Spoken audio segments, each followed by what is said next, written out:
আসসালামু আলাইকুম ওয়া রাহমাতুল্লাহি ওয়া বারাকাতুহু। আলহামদুলিল্লাহ, আল্লাহ তাআলার প্রশংসা, বিশ্বনবী সাল্লাল্লাহু আলাইহি ওয়াসাল্লামের উপর দুরূদ ও সালাম জানিয়ে শুরু করছি লাবেলু নিবেদিত প্রতিদিন ইফতারে সিরাতে নববী। রমাদানের শেষ প্রহর, ইফতারের এই বরকতময় সময় আজকে আমাদের স্টুডিওতে রয়েছেন ঢাকার মিসবাহুল উলুম কামিল মাদ্রাসার সম্মানিত হেড মুহাদ্দিস শেখ মাহমুদুল হাসান। আসসালামু আলাইকুম ওয়া রাহমাতুল্লাহি ওয়া বারাকাতুহু। ওয়ালাইকুম আসসালাম ওয়া রাহমাতুল্লাহ। শেখ, আজকে বিগত পর্বটিতে আপনার কাছ থেকে আমরা শুনছিলাম প্রিয় নবী সাল্লাল্লাহু আলাইহি ওয়াসাল্লাম সাহাবীদের সাথে সম্পর্কের নানা দিক।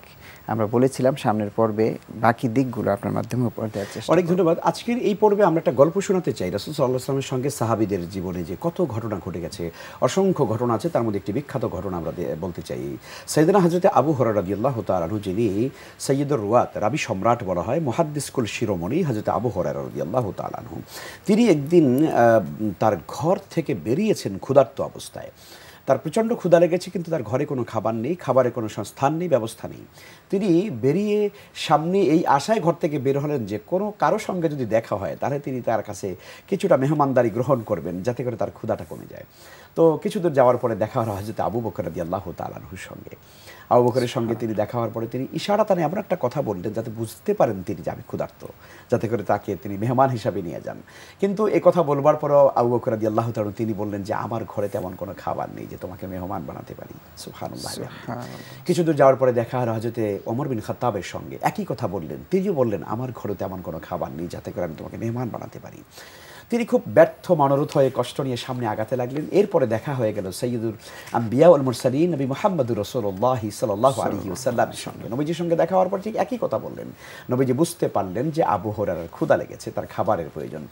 নবীজি সাল্লাল্লাহু আলাইহি ওয়াসাল্লাম আবু বকরকে নিয়ে হযরত আবু হুরায়রাকে নামাজ আদায় করলেন। আবার নামাজ আদায় করার পরে আবু হুরায়রাকে বললেন, আবু হুরায়রা চলো আমার বাড়িতে নিয়ে যাব তোমাকে, তুমি আমার বাড়িতে মেহমান হবে।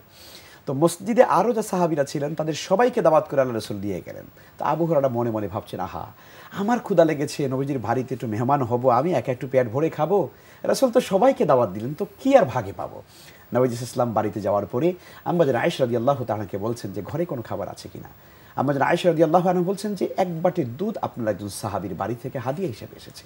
নবীজি বললেন ঠিক আছে, তাহলে এক পেয়ালা দুধ আমাকে দাও। নবীজির কাছে এই দুধের পেয়ালা দেয়া হলো। নবীজি সাল্লাল্লাহু আলাইহি ওয়াসাল্লাম দুধের পেয়ালার ভিতরে বরকতের ফু দিলেন, সাহাবায়ে কেরামের সামনে নিয়ে গেলেন। সামনে নেওয়ার পরে আবু হুরায়রাকে বলেন, আবু হুরায়রা এই দুধের বাটি থেকে তুমি দুধ পান করো, তোমার তো ক্ষুধা লেগেছে। আবু হুরায়রা রাদিয়াল্লাহু আনহু বলছেন, ইয়া রাসূলুল্লাহ আমি আগে খাবো না, আপনি আগে খান, আপনি আগে পান করেন। বলছেন না না তুমি আগে, তুমি মেহমান। আবু হুরায়রা রাদিয়াল্লাহু তাআলা পান করলেন।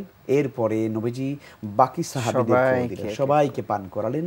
এরপরে আল্লাহর হাবিব নিজে পান করলেন, তার ঘরের সবাই পান করলেন, স্ত্রীগণ এবং তাদের আওলাদ যারা ছিলেন সবাই পান করলেন। এরপরে বাটির ভিতরে দুধ যা ছিল সেটাই রয়ে গেল। সুবহানাল্লাহ বিহামদি। তো রাসূল সাল্লাল্লাহু আলাইহি ওয়াসাল্লাম এটি একটি মুজিজা ছিল যে নবীজি যখন বরকতের জিনিসের জন্য কোনো জিনিসের জন্য বরকতের দোয়া করতেন তখন সেটা কোনোদিন নিঃশেষ হয়ে যেত না। রাসূলুল্লাহ সাল্লাল্লাহু আলাইহি ওয়াসাল্লাম এটি একটি মুজিজা, তার আঙ্গুলের ভেতর থেকে পানির ফোয়ারা বেরিয়েছিল। এটি দিয়ে 1400 সাহাবী ওযু করেছিলেন। সুবহানাল্লাহ। এটি বড় বিস্ময়কর ঘটনা। মানুষের মানব দেহের ভেতর থেকে পানি বের হয়, এটি নহরের মতো পানি বের হয়েছিল।